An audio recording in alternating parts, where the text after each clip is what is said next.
নমস্কার বন্ধুরা, welcome back to my channel the ফুল। আমি শুক্লা। আজকে আমরা জানব ওশোজেন ডেকের পরবর্তী কার্ড দ্য লাভার্স সম্পর্কে। তো চলুন মা সরস্বতীর নাম নিয়ে শুরু করি। ওশোজেন ডেকের দ্য লাভার্স কার্ডে এইখানে স্পিরিচুয়াল লাভের বর্ণনা করা হয়েছে। এইখানে ফিজিক্যাল লাভ সম্পর্কে বলা হয়নি। এইখানে বলা হয়েছে হায়েস্ট লেভেল অফ লাভ অর্থাৎ কম্পেশনের কথা। এইখানে আমরা দেখতে পাচ্ছি দুটি ফেস যেন একই রকম দেখতে, আর এর ঠিক মাঝখানে একটি হার্ট এবং হার্টের এই ভেতরেও দুটি ফেস। এই দুটি ফেস একই রকম দেখতে, এর মানে হচ্ছে এইখানে বিপরীত লিঙ্গের ব্যক্তিকে বোঝানো হয়নি। এইখানে সমমনস্ক বা সম চিন্তা ভাবনা সম্পন্ন ব্যক্তিকে বোঝানো হয়েছে। এইখানে যে লাভকে বর্ণনা করা হয়েছে, এইখানে শুধু দুটি বিপরীত লিঙ্গের ব্যক্তির কথা বলা হয়নি। এখানে এরা বন্ধুও হতে পারে, ওরা মা বাবা সন্তানও হতে পারে গুরু, যে কেউ হতে পারে। আর এইখানে যে হার্টের ভেতরে দুটো ফেস দেখা যাচ্ছে, এর মানে হচ্ছে এরা দুজন স্পিরিচুয়ালি কানেক্টেড, একজন আরেকজনের সঙ্গে গভীরভাবে কানেক্টেড, যা দুটি হৃদয়ের কানেকশানকে বোঝানো হয়েছে। এখানে গভীর হৃদয়ের কানেকশান, অর্থাৎ শুধু হৃদয়ের কানেকশানের কথাই বলা হয়েছে। এইখানে ফিজিক্যালিটির কোনো স্থান নেই।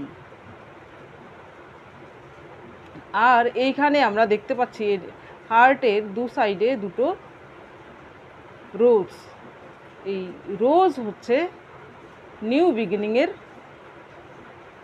কথা বলে, অর্থাৎ নতুন নিউ লাভকে সিম্বলাইজ করছে। এখানে নিউ লাভ বলতে প্রেমের উচ্চতর পর্যায়কে বোঝানো হয়েছে। আর এইখানে আমরা দেখতে পাচ্ছি এই লাভ চিহ্নের দুদিকে দুটি উইংস, অর্থাৎ এইগুলো হচ্ছে ফ্রিডম অফ লাভ। এইখানে বাউন্ডেশন নেই, এই ভালোবাসায় কোনো বাউন্ডেশন নেই, কেউ কাউকে বাঁধছে না, দুজন দুজনকে স্বাধীনতা দিয়েছে। আর এইখানে যে আমরা একটা সিম্বল দেখতে পাচ্ছি, এইটি হচ্ছে ক্যাপাসিটি অফ লাভ, অর্থাৎ ভালোবাসার পরিমাপ।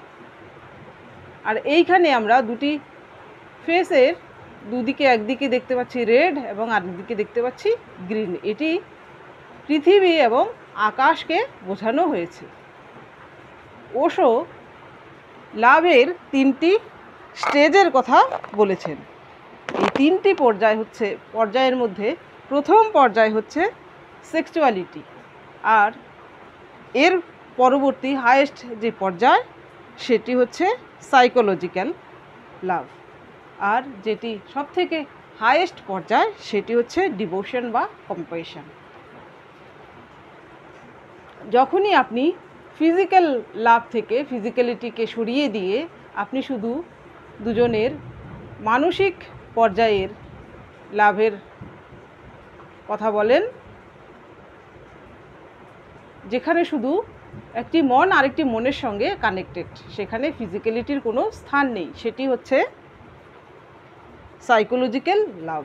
আর এর থেকে যে হায়েস্ট পর্যায়ের লাভ, যেটি সেখানে শুধু আপনি প্রেমকে নিজে বিলিয়ে দিচ্ছেন, এর পরিবর্তে আপনি কিচ্ছু চাইছেন না, আপনি শুধু প্রেম বিলোচ্ছেন। আপনাকে কেউ এর পরিবর্তে প্রতিদান হিসেবে কিছু দিচ্ছে কি না আপনি তা নিয়ে ভাবছেন না, আপনি শুধু বিলিয়ে যাচ্ছেন, আপনি প্রতিদানে কিচ্ছু চাইছেন না। এইখানে ভগবানের সঙ্গেও যে প্রেম, সেই প্রেমকেও বোঝানো হয়েছে। অর্থাৎ এই কার্ডে ওশো ডিভোশনের কথা বলছেন। এইখানে হতে পারে সে প্রেম ধরুন মীরাবাই, যেমন শ্রী চৈতন্যদেব বুদ্ধের প্রেমের কথাও এখানে বলা হয়েছে। এই প্রেম হচ্ছে আনকন্ডিশনাল লাভ। আপনি যাকে আনকন্ডিশনালভাবে ভালোবাসেন সেই ভালোবাসাকেই এইখানে ব্যক্ত করা হয়েছে। আপনি প্রেমের প্রথম পর্যায়ে যেটি ফিজিক্যালিটিতে আসছে, সেটি থেকে যদি আপনি আরও উন্নত পর্যায়ে পৌঁছতে চান, তাহলে আপনি যদি সেই ফিজিক্যালিটিকে বাদ দিয়ে শুধু আপনি মেডিটেশন করুন এবং আপনার মানসিক পর্যায়ের যে প্রেম, সেই সাইকোলজিক্যাল প্রেম থেকেও আপনি এর থেকে ঊর্ধ্বে উঠে যেতে পারেন। আরও গভীর প্রেমে আপনি উন্নীত হতে পারেন, সেটি হচ্ছে ডিভোশন বা কম্প্যাশন। এইখানে প্রথম পর্যায়ের একদম লোয়েস্ট লেভেলের যে লাভ, সেটি হচ্ছে ফিজিক্যাল লাভ। এই ফিজিক্যাল লাভ হচ্ছে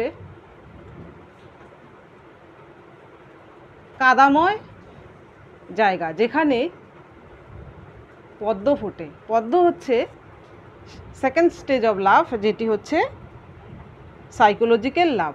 আর সেই পদ্ম থেকেই যখন সুগন্ধ ছড়িয়ে পড়ে, সেটি হচ্ছে কম্প্যাশন বা ডিভোশন। সেই ডিভোশনের কথাই এখানে বর্ণনা করা হয়েছে। ওশো সেই পর্যায়ের প্রেমকে এইখানে বর্ণনা করেছেন।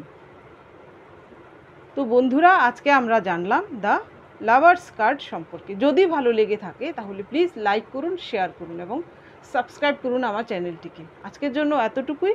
দেখা হচ্ছে পরবর্তী ভিডিওতে। ততক্ষণের জন্য বাই এবং thank you for watching me.